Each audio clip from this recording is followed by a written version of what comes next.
ang mga kwento ng pag-ibig, kwento ng buhay at kwento ng pag-asa dito sa Barangay Love Stories. Love Stories.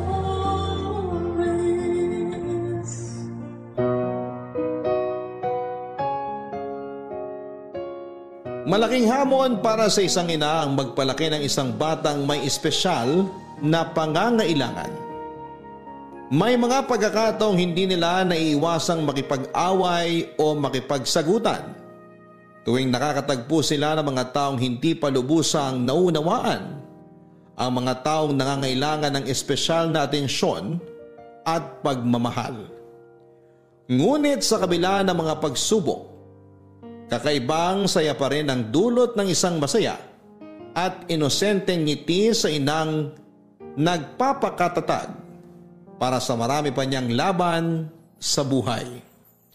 Sa kwento na pinadala ng sender natin ngayong araw ay paano kaya niya malalampasan ang mga pagsubok na pinagdaanan niya bilang isang ina ng batang may autism at makatagpo pa kaya siya ng lalaking tatanggap sa kanilang mag-ina. Pakinggan ang kwento ni Adela dito lamang sa mga kwento ng pag-ibig, buhay at pag-asa sa nangungunang Barangay Love Stories. Dear Papa Dudut, magandang araw po sa inyo, Papa Dudut. Ako po si Adela.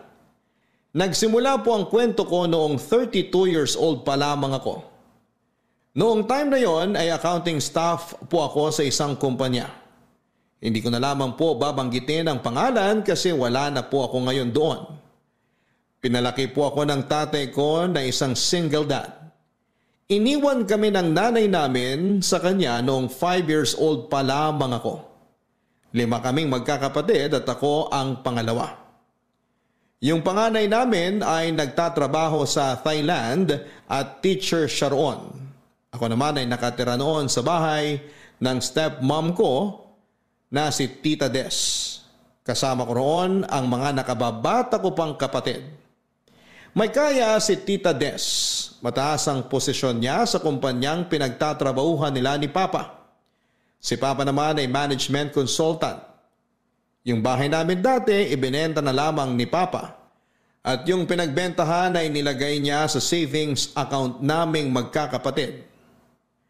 Papa Dudut, dahil lumaki ako sa komportableng buhay, nahilig ako sa mga party. Hindi rin ako nakipag-boyfriend noon kasi puro hookups lamang ang gusto ko. Takot ako noon sa commitment at wala rin akong plano na magkaroon ng pamilya pagdating ng araw. Nakakahiyaman pong sabihin pero napaka-wild ko po noon. Nasubukan ko nang makipagtalik sa 2 lalaki. At every week ay iba-iba yung mga nakakasama kong lumabas. Alam yon lahat ni Papa pero hinayaan niya lamang ako dahil adult na raw naman ako. At alam ko na raw kung ano ang ginagawa ko. Hindi naman siya nagkukulang sa mga paalala pero sadyang matigas lang ang ulo ko ng time na yon. Matagal-tagal akong hindi nakapag-party at sumama sa iba't ibang lalaki noong naoperahan ako dahil sa appendicitis. Bumaba rin noon ang self-esteem ko nung nagkaroon ako ng malaking peklat dahil sa operasyon. Mga ilang buwan din na hindi ako sumasama sa mga kaibigan ko. Until one night, Papa Dudut, hindi ako nakatanggi sa imbitasyon ng best friend kong si Yuna. Nasa bar kami noon at may nakilala akong lalaki, si Arwin. As usual ay lumabas po kami pero imbes na sa hotel kami pumunta, nagulat po ako nang doon niya ako dinala sa bahay niya.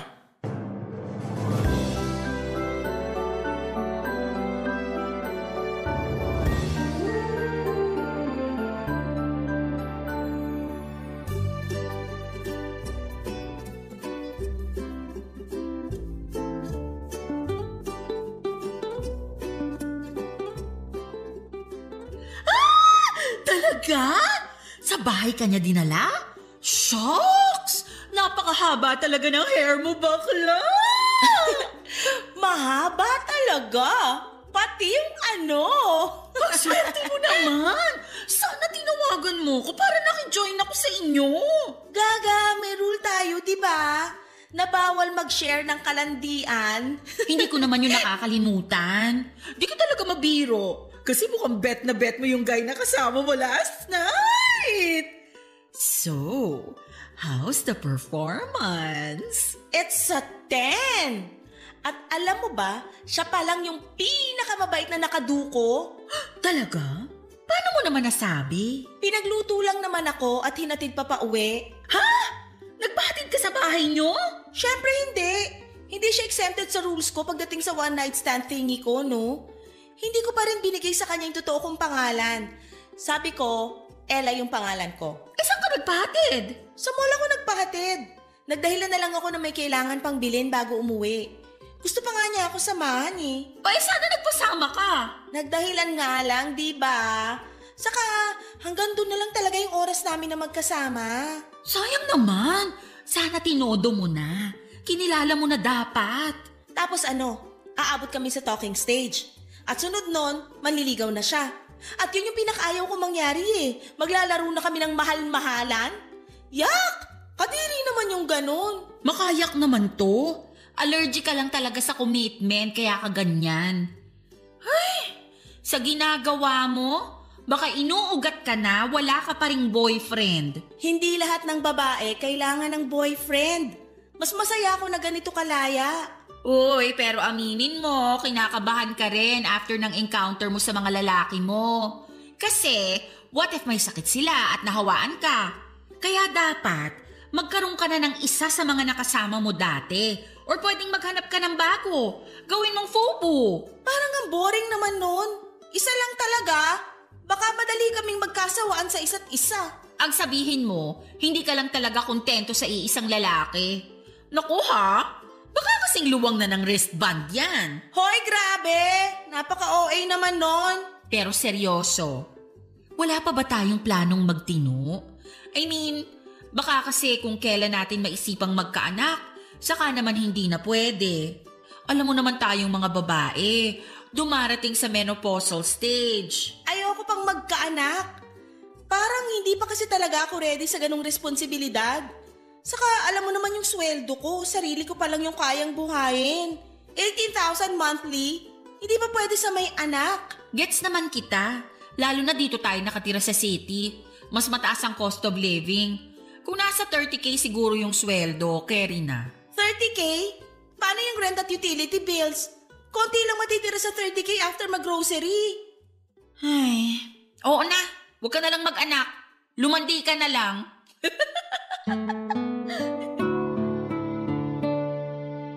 Papadudot sa lahat ng lalaking naka one night stand ko ay si Arwin pa lang ang nagustuhan ko ang personality. Kahit na isang gabi lang kaming nagkasama, naramdaman ko na iba siya. Parang mas naging interesado pa nga siya noon sa mga hilig ko at ibang mga bagay tungkol sa akin kesa sa sex. Kahit na yun naman talaga ang rason kung bakit ako sumama sa kanya. Pero kahit mabait siya, gwapo at gentleman, hindi pa rin siya exempted sa mga rules ko pagdating sa one night stand. Sa mga sumunod na araw, pinagsisihan ko na hindi ko man lang naitanong ang buong pangalan ni Arwin para na-stalk ko man lang siya sa Facebook. Para sana kapag naisipan ko pang makipagkilala sa kanya ay madali na lang sa akin. Pero inunahan din ako ng takot noon. Sa unang tingin ko pa lamang kasi kay Arwin ay para siyang yung lalaki na date to marry. Iba lang yung case namin kasi hindi naman matatawag na date yon. Feeling ko kasi noon ay parang mawawala na yung excitement sa buhay ko kapag committed na ako. Kaya hindi talaga ako sumugal sa isang relasyon. After 2 months, saka ko lang na-realize na si Arwin na pala yung huli kong naka one night stand. Hindi na kasi ako nakakalabas-labas noong nabisi na ako sa trabaho at nagkasakit pa. Kaya nawala na ako ng pagkakataong maglakwat siya. Hanggang isang araw, may napansin sa akin ang kaibigan kong si Yuna, Papa Dudut. Ang sarap, shucks. Ay, nagsisisi ako na isang cheeseburger lang binili ko. Hoy, ba't ang takaw mo yata ngayon? Para namang first time mong makatikim ng cheeseburger. Nagugutom kasi ko, tsaka natatakam ako dun sa amoy ng patty. Parang gusto ko tuloy umorder nito para sa merienda mamaya. Tapos may kasamang mainit-init na fries na isasawsaw ko sa ice cream. Ay, parang ayoko na magtrabaho. Gusto ko na lang kumain ng kumain. Mas gusto ko yung fries. Di kasi ako mahilig sa burger. Uy, mag-share ka mamaya ah. Uy, ano ka ba? Sa akin lang yun. Kulang pa yun sa akin eh. Bakit ba kasi gutom na gutom ka, girl? Hindi ka ba kumain kanina bago pumasok sa trabaho? Kumain naman. Pero nagugutom talaga ako eh. Kulang yung kinain ko kanina. Grabe ha, naninibago ako sa'yo. Kahit naman ako. Hindi ko nga alam kung bakit bigla akong tumakaw ng ganito. Siguro dahil sa stress sa work natin. Hindi na kasi tayo nakakapagwalwal. Inom kaya tayo mamaya? Sige, tara. Pero konti lang ha. May pasok pa tayo bukas. Joke lang. Ayokong uminom ng bitin. Sa weekend na lang. Okay, sabi mo eh. Wala rin naman ako sa mood uminom. Parang mas gusto ko matulog mamaya pag uwi ko. Wow! Ikaw ba talaga yan? Parang ibang Adela ata ang kaharap ko. Sana lang hindi ka sinasapian ng mabuting kaluluwa. Para kang tanga dyan, kung ano-ano sinasabi mo. Kasi nga nakakagulat na ayaw mong lumabas. Nasanay kasi ako sa Adela na mahilig pumarty. At saka alam mo na. Tapos isipin mo, 2 buwan ka ng ganyan. Kaya nahihiwagaan na talaga ako sa'yo. Huwag mo na lang kasi kung pansinin. Kahit tumataba ka na. Ha? Uy, hindi ako nagbibiro ha. Nagkakalaman ka na talaga. Tignan mo yung pisngi mo. Oh, pati ang braso mo. Yung totoo, kailan yung huling beses na nanalamin ka? Kasi sa pagkakaalam ko, sa ating dalawa, ikaw yung masyadong self-conscious. My gosh! Oo nga! Hindi pwede to. Kailangan ko magpapayat. Mag-gym ka. Jim, paano sobrang busy natin? Girl, may weekend naman. Ayoko. Sa bahay na lang ako mag-workout. Plano mo bang magmukmok? Oh, grabe! Hindi talaga ikaw yan. Bakit ba kasi ang kulit mo? Kanina ka pa ah. Hala siya? Napikon ka na dun sa sinabi ko? Nakakainis ka kasi. Kung napapangitan ka sa akin, diretsuhin mo na lang. Uy girl, hindi na ba uso ang joke sa'yo? Ganito rin naman tayo dati ha. Bakit parang bigla kang naging sensitive dyan? Babalik na ako sa table ko. Wala na akong gana kumain. Tsusera ka? Naubos mo na nga eh. Hoy! Parang tanga naman to. Sorry na. Sorry kung na-offend kita sa mga nasabi ko. Hindi ko talaga alam na ma-offend ka ron. Nasanay lang kasi ako sa biruan natin. Kaya pasensya ka na. Sige na, hayaan na natin yon. Pero gusto ko na talaga bumalik sa table ko. O sige. Basta okay tayo ha. Oo naman. Pasensya ka na rin. Nadala lang ako ng inis ko kanina. Papa Dudut, hindi ko alam kung bakit gano'n na lamang ang inasal ko sa kaibigan kong si Yuna. Hindi naman ako gano'n ka-sensitive noon sa kahit ano pang sinasabi niya. Nasasakyan ko pa ang mga biro niya pero noong time na yon, hindi ko maintindihan ang sarili ko. Mabuti na lang at likas na mabait si Yuna kaya nilawakan na lamang niya ang pangunawa niya pagdating sa akin. Pero pag uwi ko noon sa bahay, napag-isip-isip ko ang mga sinabi ni Yuna. Habang nasa kwarto ako noon at nakaharap sa malaking salamin, saka ko lang napagtanto na totoo nga ang mga sinabi ni Yuna. Tumataba na ako, pinisil-pisil ko ang braso ko na ayaw kong tumaba noon. Pero sa pagkakataong yun ay wala na akong magawa dahil nandun na yon. Medyo nagkaka-double chin na rin ako. Kaya inatake na naman ako ng insecurities ko sa sarili ko dahil sa pagbabagong yon ang katawan ko. Pwede naman ako mag-gym o kaya ay maglaan ng oras para mag-workout araw-araw. Pwede rin akong mag-diet pero ewan ko ba, Papa Dudut. Wala akong ka-interes-interes na gawin yon. Na-insecure ako sa itsura ko pero nawalan din ako ng gana sa mga ginagawa ko noon para ma-maintain ang magandang katawan. At sa pag-iisip ko po noon, bigla na lang akong namutla nang may isa pa akong napagtanto, Papa Dudut. Grabe ang kaba ko. Nang ma-realize kong 2 buwan na pala akong hindi dinadatnan, Papa Dudut. Papa Dudut, anemic ako at aware din ako na meron akong PCOS. Nalaman ko yon noong nagpa-check up ako bago pa man maoperahan dahil sa appendicitis. Kaya normal na sa akin ang ma-delay ang period ko. Isa pa ay nagpipills din ako, pero after ng operasyon ay hindi na ako nakapag-take noon. Isa pa, Papa Dudut, nang maalala ko kung gaano kami kapusok ni Arwin nang gabing may nangyari sa amin ay bigla akong na-paranoid. Hindi ko kasi maalala kung gumamit ba siya ng proteksyon o hindi noong time na yon. Inis na inis ako sa sarili ko dahil hindi ko nagawang maging responsable sa huling beses na lumandi ako. Alam ko na dapat ang gagawin ko pero dahil sa sweetness at kabutihang ipinakita noon sa akin ni Arwin ay parang nalunod na lamang ako sa presensya niya. Parang nawala na lang noon lahat ng mga bagay na inaalala ko. At na-realize ko lang na nangyari pala yon sa akin kung kailan ilang buwan na mula nang may mangyari sa amin. Posibleng buntis ako, Papa Dudut. Kaya naman nagpiti ako kaagad ng araw na yon at hindi ako makapaniwala sa naging resulta. Namutla ako nang makita ang 2 pulang linya sa pregnancy test na hawak ko. Ilang beses ko pang inulit yon. Pero iisa lang ang naging resulta. Hanggang sa naisip ko nang kumonsulta sa isang OB. Wala muna akong pinagsabihan noon dahil hindi ako handa sa magiging reaksyon ng pamilya ko at ng kaibigan ko, Papa Dudut.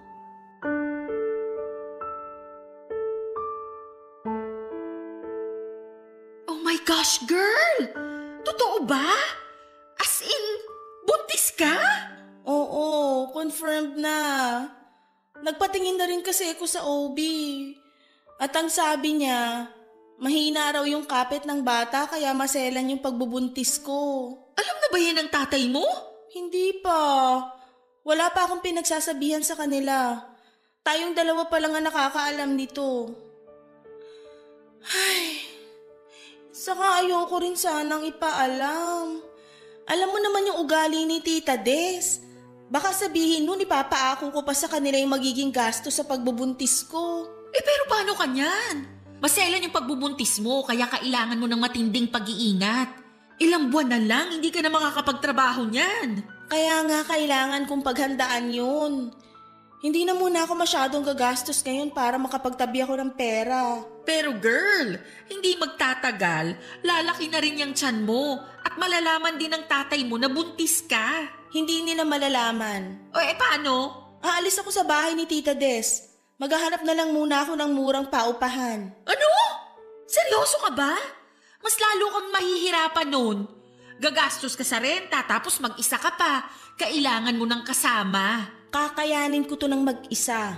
Kasalanan ko naman to kasi hindi ako nag-iingat. Nako ha, alanganin talaga ako sa desisyon mo na yan.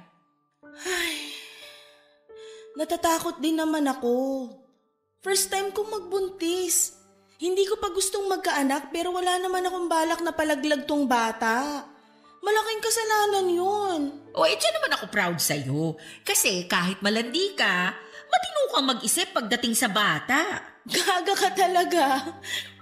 Pero, kakailanganin ko yung tulong mo Sure. Sabihan mo lang ako kung anong magagawa ko for you.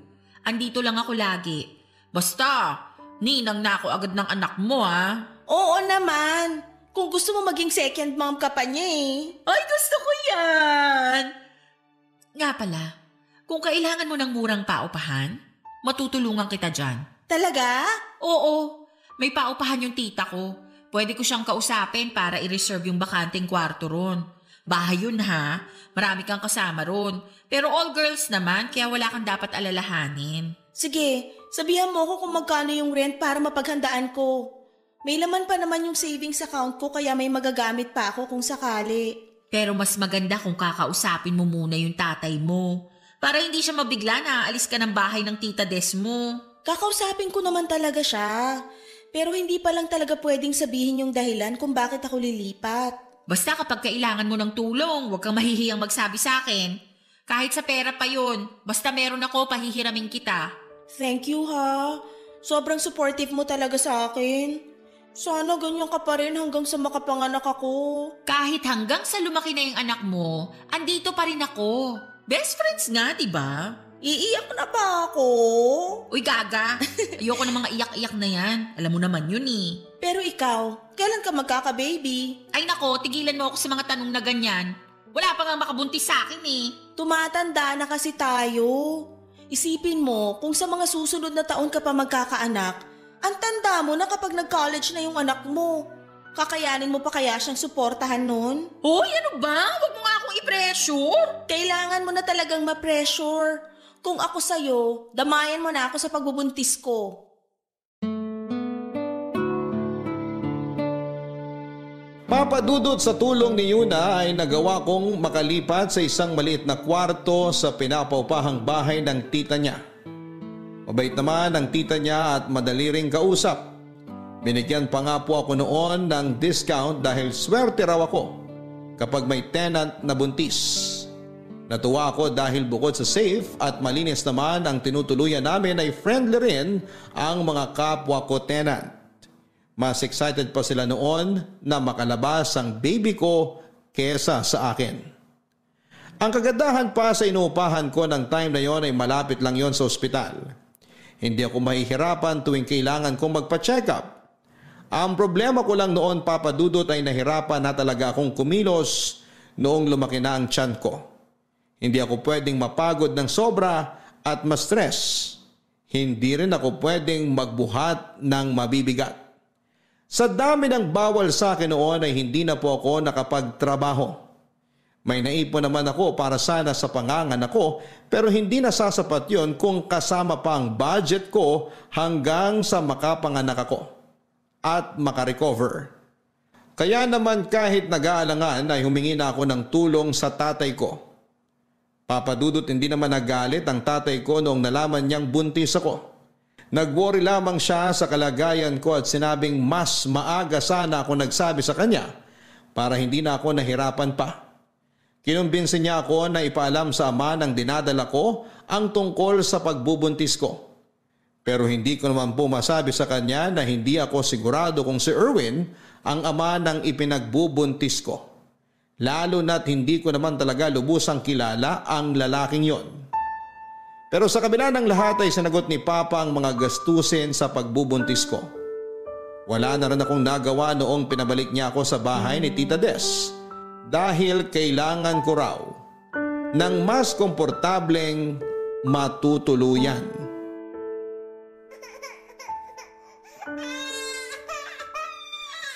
Tahan na, baby. Nandito lang naman si Mommy.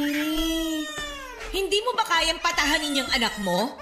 Nakakaistorbo ng tulog eh. Ang ingay-ingay. Pasensya na, tita. Nilabas ko lang siya ng kwarto para paarawan kanina. Oh, tapos na kayo magpaaraw, di ba? Eh di bumalik na kayo sa kwarto mo at kung pwede, magkulong na lang kayo maghapon para hindi ko marinig yung kaingayan ng anak mo. Pasensya na po talaga, tita. Ngayon pa lang kasi ako nakapag-alaga ng bata kaya naninibago rin ako. Hayaan niyo po, kapag nasanay na ako, hindi na kayo maiistorbo sa iyak ni Sevi. Eh, kailan pa yon? Kasi naman lalandi-landi, hindi naman pala handa sa pagiging ina. Kaya po ba hindi na kayo nagkaanak? Kasi hanggang ngayon hindi pa rin kayo handa? At bakit naman ako nasali sa usapan? Buisit ka! Kayo po unang namersonal, tita. Sinusubukan ko naman pong makisama ng maayos sa inyo pero kung tratuhin nyo kami ng anak ko, parang sampid lang kami rito. O bakit? Hindi ba totoo naman? Buti nga sa'yo na mismo nang galing eh. Gumagastos naman din po ako rito sa bahay. Saka hindi naman po pera nyo ang ginagastos namin. Kay Papa yon. Yung pera ng papa nyo, pera ko na rin. Paano naman nangyari na conjugal yun hindi nga po kayo kasal? Kahit na. Sa mata ng mga tao, ako na yung asawa ng papa nyo. Sa madaling salita, feeling nyo lang po yun. Pero hindi naman talaga. Bastos ka! Kayo rin naman po Kaya patas lang. Sa susunod na pagsalitaan mo ako ng ganyan, palalayasin kita rito. Di go! Para naman gustong-gusto kong makasama kayo rito. Akala niyo ba kapag napaalis niyo ako rito, titigil na si Papa sa pagtulong sa amin ng anak ko? Asa ka, tita. At talagang proud ka pang manandika kaya ka nagkaanak? Proud ako na may anak ako kahit na wala siyang tatay. At least ako, meron. Ikaw, wala. Kung gugustuhin kang hiwalayan ng tatay ko, baka hindi na siya magdalawang isip kasi madali ka lang namang iwanan. Wala kang pinanghahawakan. Wala kang karapatang pagsalitaan ako ng ganyan. Ikaw rin po, tita. Wala kang karapatang insultuhin kami ng anak ko kasi hindi naman ikaw yung nagpapalamon sa amin. Saka bakit ba big deal sa'yo yung simpleng pag-iyak ng anak ko? Para namang hindi ka dumaan sa pagiging baby. Wala ka talagang utang na loob. Ang tagal ko na kayong pinatira dito, tapos gaganyanin mo lang ako? Marunong po akong tumanaw ng utang na loob. Pero hindi ibig sabihin nun, hahayaan ko na kayong insultuhin kami. Saka kahit ano namang gawin ko, ganyan pa rin yung sasabihin nyo.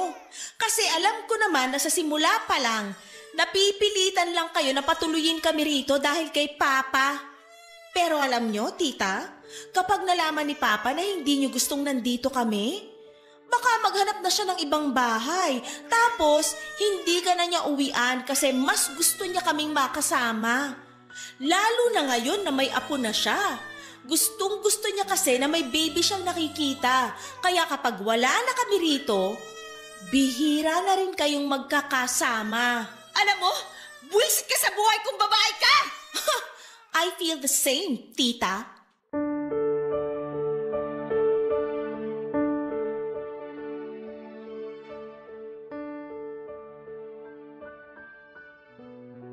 Papa Dudut, pinalaki ako ng tatay ko na palaban at hindi basta-bastang nagpapatapak sa kahit na sino.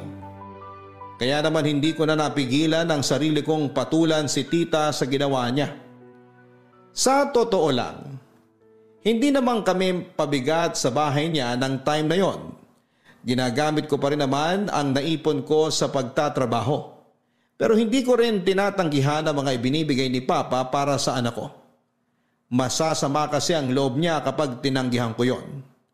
Ang katwiran niya kasi kahit naman daw kaya ko nang magtrabaho, tatay ko pa rin siya kaya magbibigay siya hanggat kaya niya. Doon po ako hanga kay Papa. Kung sa pagiging responsableng ama lang naman po ang usapan ay ilalaban ko talaga siya. Sa kabila ng hindi namin pagkakaunawaan ni Tita Des, ay nanatili kami sa bahay niya. Gaya ng gustong mangyari ni Papa. Noong nakarecover na ako ay plano ko sanang kumuha na lamang muna ng mag-aalaga kay Sevi para makapagtrabaho ako ulit. Pero hindi po pumayag ang tatay ko.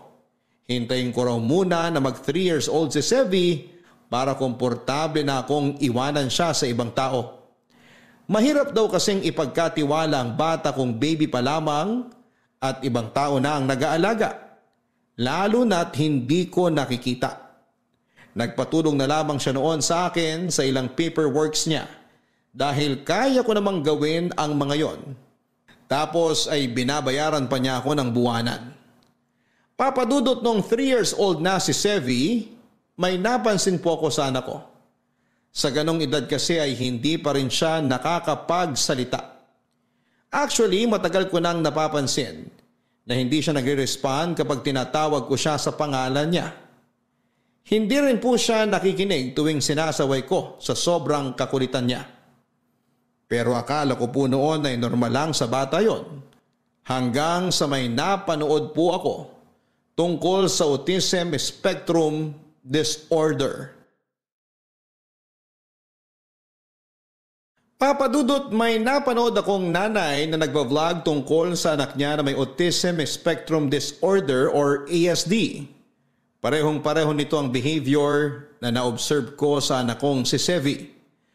At para makasigurado ay kinonsulta ko na siya sa isang developmental pediatrician at doon ko na po nakumpirma na may ASD nga ang anak ko. Hindi ko po alam kung ano ang magiging reaction ko noong nalaman ko yon. Sobra po akong nalungkot at nakaramdam ako ng takot para kay Sevi. Aware naman po kasi ako sa mga iniisip ng ibang tao na walang sapat na kaalaman sa ganong kondisyon ng bata. Pero hanggat maaari, hindi ko itinuring na iba ang anak ko. Pinalaki ko siya ng normal at hindi itinatago sa mga tao.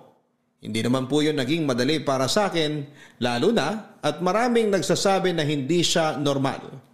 Marami rin yung kinakawaan siya na para siyang may malubhang sakit at hopeless case ang kondisyon na meron siya.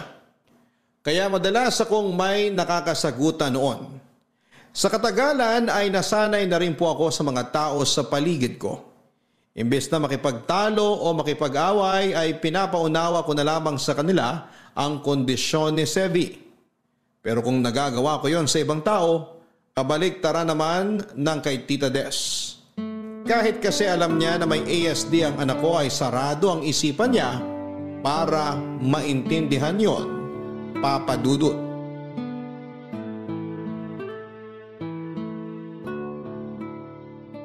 Ay, salamat. Nakatulog din si Sevi. Makakapaglaban na ako.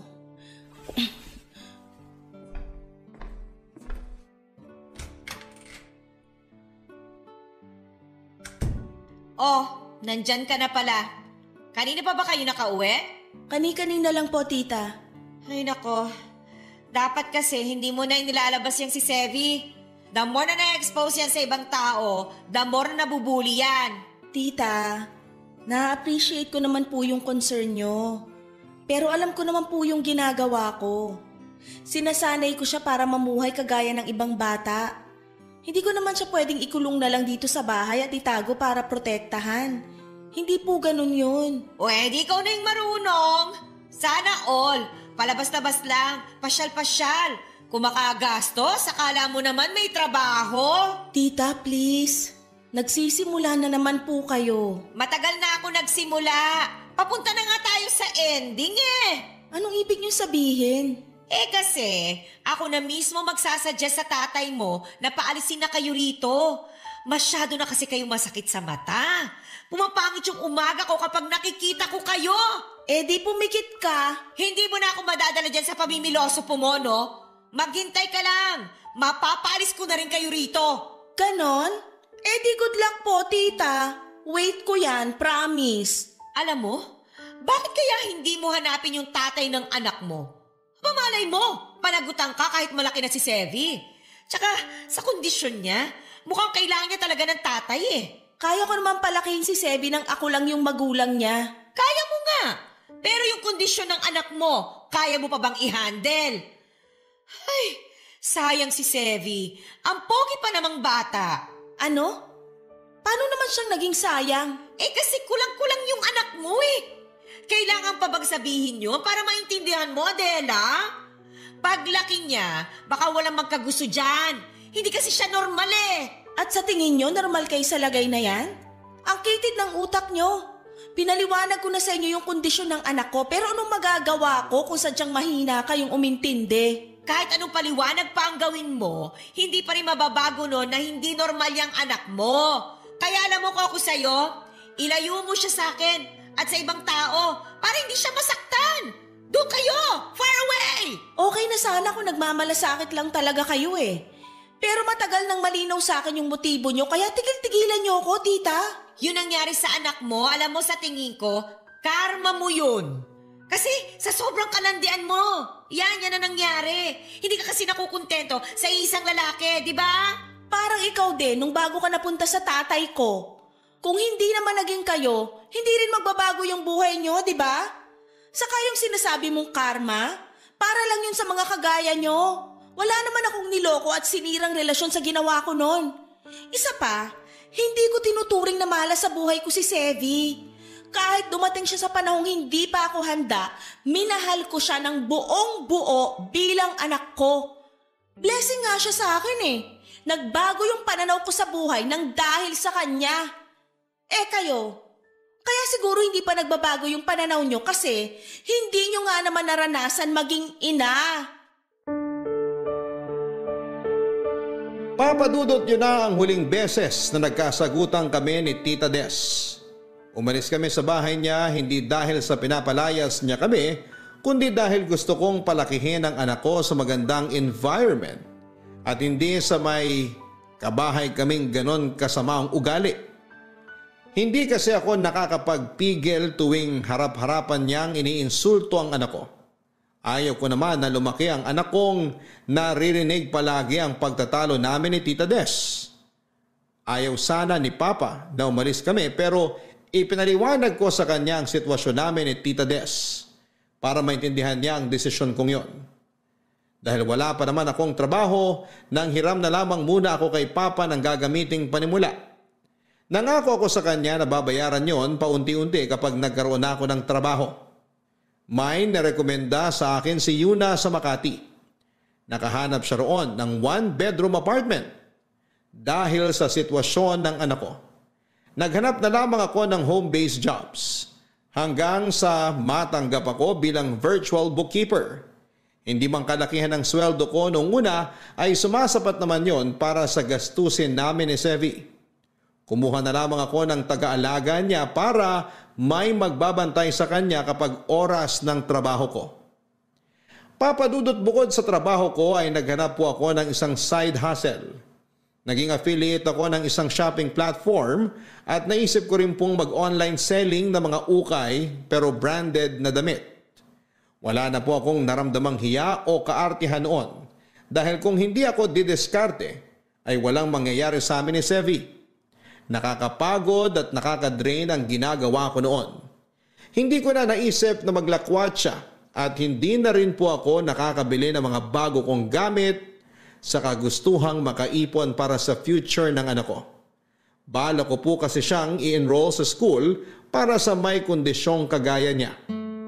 May kamahalan lamang yung tuition kasi private pero malaking tulong naman yon sa progress ni Sevi.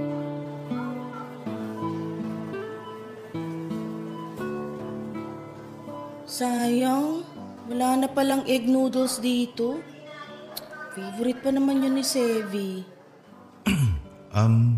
Miss, kung gusto mo, sa'yo na lang tong isa. Dalawa naman yung nakuha ko eh. Favorite ko rin kasi to. Sure ka? Arwin? Wow, kilala mo pa pala ako. Ikaw si Ella, tama? Tagal nating di nagkita. Kamusta ka na? Okay lang naman. Ikaw? Eto, pogi lang. Wow ha, believe talaga ako sa confidence mo. Sa confidence na nga lang kumakapit eh. Mukhang marami-rami kang pinapamili ah. Tulungan na kita maghanap ng mga bibilin mo para mabilis ka matapos. Ha? Wag na. Okay lang ako, kayang-kaya ko na to. Para sana makapagkwentuhan pa tayo kahit sandali lang. Ngayon lang naman to. Kasi paglabas natin dito, siguradong di mo na ako papansinin. Uy, di naman. Kaya nga pumayag ka na. Sige na nga, baka di mo rin ako tigilan eh. Ano pa ba yung kulang dito sa cart mo? Toiletries na lang. Okay, sige. Nandun lang naman yung sa kabilang section. Tara. Nag-grocery ka rin pala. Oo. Mas gusto ko kasing ako'y namimili ng mga kailangan sa bahay. Lumipat ka na dito sa Makati? Oo. Kapatid ko na yung nakatira doon sa bahay na inuuwian ko dati. Actually, sa parents namin yun. Binigay lang sa akin. Pero matagal ko nang gusto lumipat dito. Maganda kasi offer sa akin dito sa Makati kaya pinatos ko na. Bumili ka ng bagong bahay? Condo unit lang. Buti ka pa. Ako kasi nag-rent lang. Okay lang yan. Makakausad ka rin pagdating ng araw.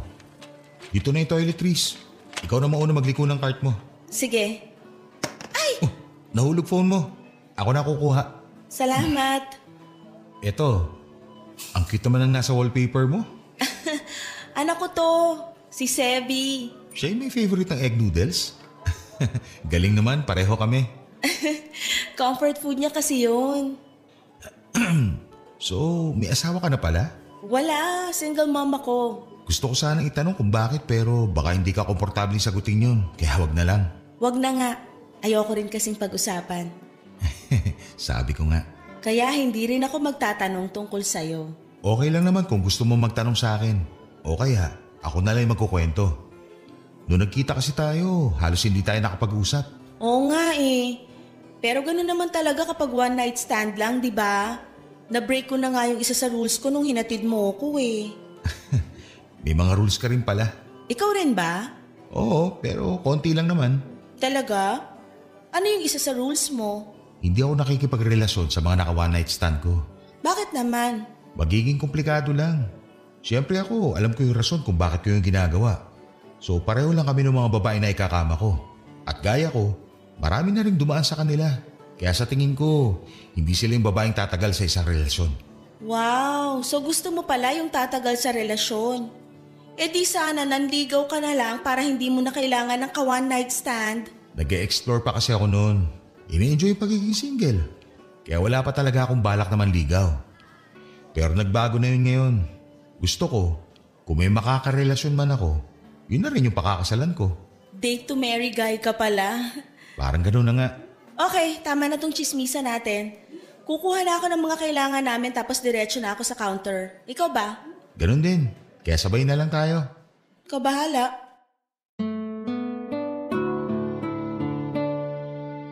Papa Dudut, kahit umiwas ako noon sa usapan tungkol sa ama ni Sevi, ay hindi ko na napigilan ang pagtatanong ni Arwin.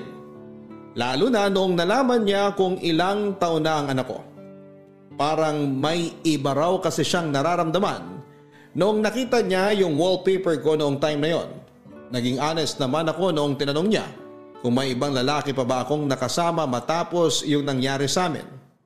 Sinabi ko na rin na posibleng siya ang ama ni Sevi pero niremind ko rin siya na huwag munang mag-assume hanggat hindi pa napapatunayang mag-ama nga sila. Bago nga po kami naghiwalay noong araw na yon, ay siya na mismo ang kumuha ng contact details ko para magkausap kaming muli. Inad niya ako sa Facebook at nag-message din siya kaagad. After kong i-accept ang friend request niya, sunod-sunod na po ang naging tanong niya tungkol kay Sevi. Walang araw na hindi niya kinukumusta ang anak ko, kahit na hindi pa siya sigurado kung siya nga ang ama nito. Natouch ako sa ginagawa niya noon. Sinabi ko rin ang kondisyon ni Sevi at tinanggap naman niya yon. Nagsuggest pa nga siya ng magandang eskwelahan para sa bata. Parang mas excited pa nga siya noon kesa sa akin.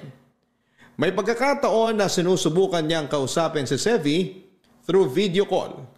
Pero kahit siya ay hindi rin pinapansin ng anak ko. Gayon pa man ay nakita ko ang pagiging patient niya sa ganong sitwasyon. Lalo na yung pagiging kalmado niya. Bagay na gustong gusto ko sa isang lalaki. Kaya naman tuwing nagme-message si Arwin ay iba na yung excitement na nararamdaman ko. Sa tingin ko nga po noon ay nagugustuhan ko na siya. Papa Dudut.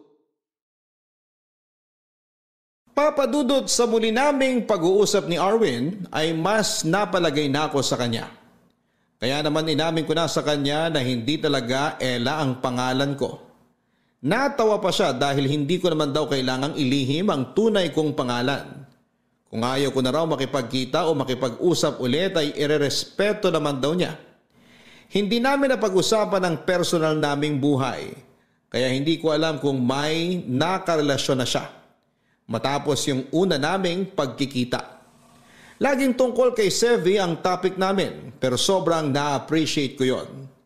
Hanggang isang araw ay bigla naming napag-usapan yung nangyari sa amin. Doon ko lang napagtanto kung bakit parang sigurado na si Arwin na siya ang ama ng anak ko at kung bakit gano'n na lamang siya ka-attach sa bata.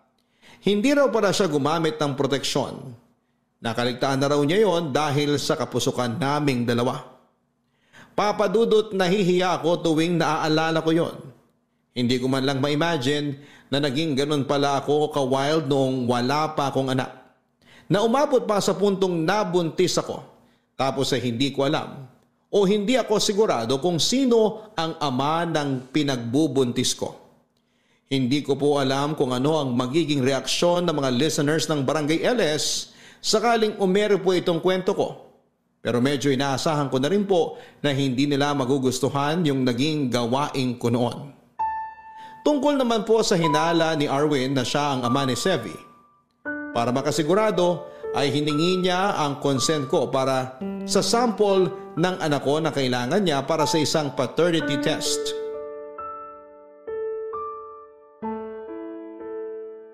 Okay ka lang ba? Oo naman. Ikaw nga dapat tanungin ko niyan kasi hindi mo pa binubuksan yung envelope. Gusto ko kasing sabay tayo makaalam ng resulta. Ikaw na ba magbubukas o ako na lang? Ako na lang. Okay, buksan mo na.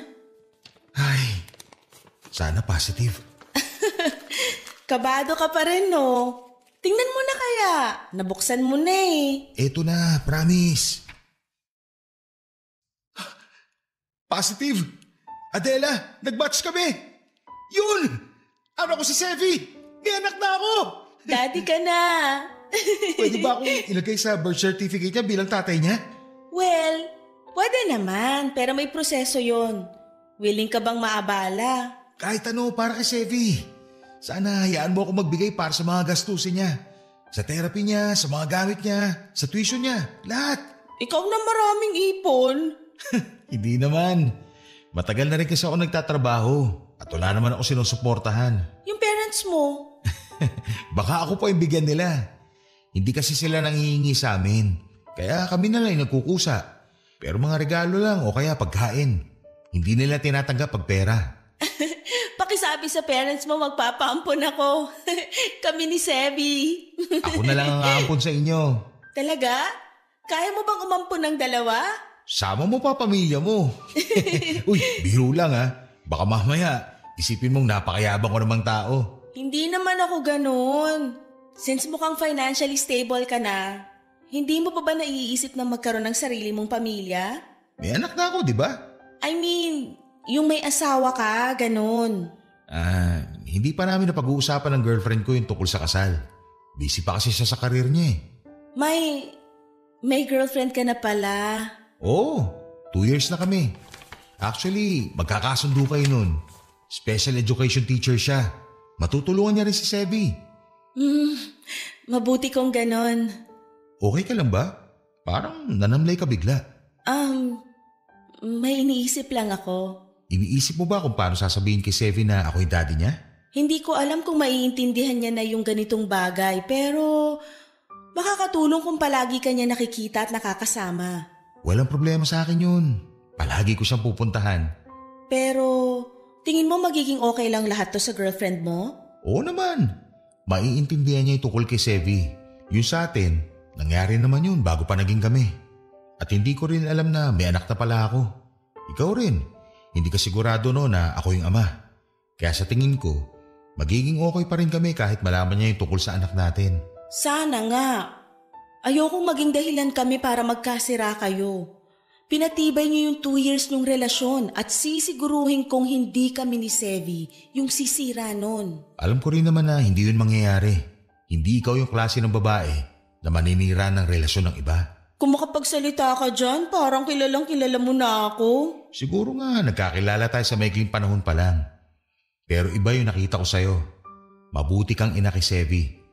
Sa totoo lang, hindi ko inaasahan na magiging ganun ka kakalmado para sa isang batang may autism. Yung ibang nanay kasi maiksi yung pasensya. Umaabot sila sa punto na sinisigawan na nila yung anak nila.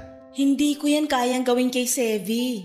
Dugot laman ko siya kaya sobrang mahalaga siya sa akin. At kasama mo na ako magpapahalaga sa kanya ngayon bilang ama niya. Papa Dudut, ayoko naman talagang masira ang relationship ni Arwin at ng girlfriend niya. Pero aaminin ko, lihim kong hiniling na sana kami na lang para mabuo yung pamilya namin ni Sevi. Isa pa ay sino ba naman ang hindi nagugustuhan ang lalaking napaka-green flag. Hindi naman siya perfect. May mga kalokohan din siya sa buhay pero gaya ko, isa rin siya sa mga taong nagpapatunay na hindi yung mga kalokohang ginawa namin ang magde-define kung mabuting tao kami o hindi. Pero kahit gusto ko siya bilang isang lalaki, ay hindi ko rin kaya na maging dahilan para masaktan ang ibang babae. Oo, sobrang wild ko noon at parang babaeng pakawala ako. Pero never ko pang nagawa na mang-agaw ng boyfriend ng iba. o manira ng relasyon. Sinigurado ko rin na yung mga nakakasama kong lumabas ay walang karelasyon para hindi magkaroon ng problema. Ipinaalam ni Arwin sa girlfriend niya ang tungkol sa paternity test. Laking pasasalamat ko noong hindi ito nagalit. Wala raw problema ito kung magpapakaama si Arwin sa anak namin. Kaya naman nakahinga na ako ng maluwag noon.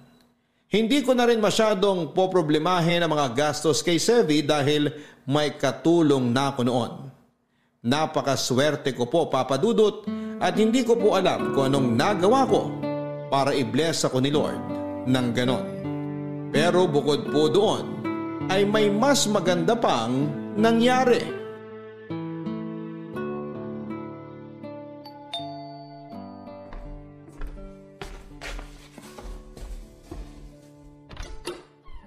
Arwin, ikaw pala. Pasok ka. Salamat. Si Sevi. Nasa kwarto, naglalaro. Aga mo ngayon ah. Saka parang ang dami mo namang dala. Nag-grocery na ako para sa inyo ni Sevi. Lapag ko na rito ha. Aba, kaya pala nagtatanong ka kung anong mga pagkain yung gusto niya ha. Pero kaya ko namang mag-grocery. Hindi mo na kailangan gawin yan. Masyado ka ng maraming ginagawa para kay Sevi. Hayaan mo na ako. Hindi naman to araw-araw eh. Tuwing pupuntahan ko lang naman siya. Oo na. Hindi rin naman kita mapipigilan eh. Oo nga pala. Kaya rin ako nandito para ipagpaalam si Sevi bukas. Para saan? Isasama namin sana siya mamasyal. Kung okay lang sa'yo. Oo naman. Okay lang sa akin yun. Bakit naman hindi? Baka kasi may nauna na kayong lakad. Saka ayoko naman basta-basta na lang kunin ko dito si Sevi kung kailan ko lang maisipan. Mas maganda kung ipagpapaalam ko muna. Salamat ha. Hayaan mo, hindi kita pagbabawalan na hiramin siya. Pwede mo siyang ipasyal lang kayong dalawa lang o kaya kasama yung girlfriend mo. Walang kaso sa akin yun. Pero sa susunod, kasama ka na. Tayong 4. Para makita ni Sevi na mas malaki na yung pamilya niya. Gusto ko yan. May isa pa nga pala akong ipagpapaalam sa'yo. Ano yun? Nagpaplano na kasi kami ng girlfriend ko na magpakasal eh. Talaga? Magpapakasal na kayo? Oo. Kung papayag ka sana, kukunin naming ring bearer si Sevi. Sure! Okay na okay nga sa akin yun eh. Okay ka lang? Bakit parang naiiyak ka? Masaya kasi ko na may tatay siya na kagaya mo. Yung hindi siya ikakahiya. Hindi ka natatakot na isama siya sa labas, na ipakilala siya sa ibang tao na anak mo siya. Sobrang sarap sa pakiramdam na proud ka na anak mo si Sevi. Sino ba namang hindi magiging proud daddy ng isang batang masarap mahalin? Mahal na mahal ko si Sevi, Adela. Thank you, Arwin. Thank you kasi dumating ka sa buhay namin. Hindi mo lang binigay yung sarili mo sa kanya bilang ama. Binigyan mo rin siya ng malaking pamilya na magmamahal sa kanya. Nabanggit na rin naman yung malaking pamilya. Excited na yung mga magulang ko na makita si Sevi. Pati na rin ikaw. Kaya minsan, imbitahan ko kayo sa bahay. Kaya sana makapunta kayo. Makakatanggi pa ba ako? Pamilya mo na yun eh. Natin, Adela. Yung pamilya ko, pamilya nyo na rin ni Sevi. Basta ha, kapag ako naman yung nag-invite sa inyo para makilala nyo si Papa, bawal din kayong tumanggi. Ipupusta ko mga daliri ko. Walang tatanggi sa pamilya ko, Adela. Siguraduhin mo lang, kasi baka ikasal ka na putol yung mga daliri mo. Saan pa susuot yung wedding ring? Alam mo, si Raulo ka rin bumangat eh, no? Hoy, mas malala ka, no? Oo na. O siya, punta ako muna si Sevi sa kwarto. Magkakalat kami, ha? Basta marunong ka rin maglinis, makakalabas ka pa ng buhay rito.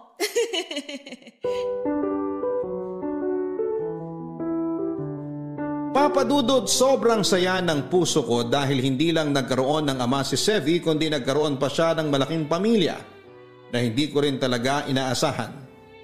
Gaya ng sabi ni Arwin, mabait ang mga magulang niya at napamahal kaagad sa kanila ang anak namin. Natuloy ang kasal ni Arwin at ng girlfriend niya pero kahit na mag-asawa na sila, hindi pa rin siya nawawala ng oras para kay Sevi. Mas napadalas pa nga ang pagpunta nila sa amin para makapag-bonding kami. Sa lahat ng nangyari sa buhay ko, hindi ko akalain na magiging matalik kaming magkaibigan ni Arwin. Nagawa namin yon para kay Sevi. Bilang respeto sa asawa niya ay kinalimutan ko na at pilit na binura ang nararamdaman ko para kay Arwin. Sa katagalan naman ay nagawa ko rin yon. Kaibigan na lang talaga ang tingin ko sa kanya at isang mabuting ama para sa anak ko. Imbis na ikahiya niya si Sevi dahil sa kondisyon ng anak namin ay pinagmamalaki pa niya na may anak siya. Binuksan niya ang isipan ng mga taong hindi pa lubusang nauunawaan ng kondisyon ni Sevi at ng iba pang mga batang may ASD. Sabi nga po ni Arwin, kung isa raw kaming puzzle, si Sevi yung pinakamahalagang puzzle piece na bumuo sa amin. Sa ngayon ay nakalipat na kami ni Sevi sa bagong bili naming bahay. 5 years old na siya at nakapagsasalita na rin sa tulong ng mga therapy niya. Hanggang dito na lamang po ang medyo komplikado pero masayang kwento ng buhay ko at ng aking anak na si Sevi Papadudut. Maraming salamat po sa inyong lahat na nasa likod ng napakagandang programa ninyo sa radyo. Sana po hindi kayo magsawa na magbahagi ng iba't ibang kwento ng totoong buhay para magsilbing inspirasyon sa amin. Malaking bagay po ito para sa amin na minsan ay pinanghihinaan din ng loob. Mabuhay po kayo and God bless. Ang inyong forever kapuso at kabarangay, Adela. Mga kabarangay, huwag nating tingnan ang autism bilang isang limitasyon. Ang mga batang may ganitong kondisyon ay may kanya-kanyang kwento ng lakas at katatagan. Kaya naman hayaan natin sila na ipakita ang kanilang kakayahan at makasabay sa mundong sa kanila rin naman nakalaan. Natatangi ang kanilang kakayahan at talento. Hindi nila kailangang magbago para makibagay sa mundo dahil ang mundo mismo ang kailangang matuto na tanggapin sila at pahalagahan. Malaking tulong ang pagtanggap na ito para sa mga magulang tulad ni Adela at Arwin. Kaya ugaliin nating maging sensitibo sa mga salitang binibitawan natin.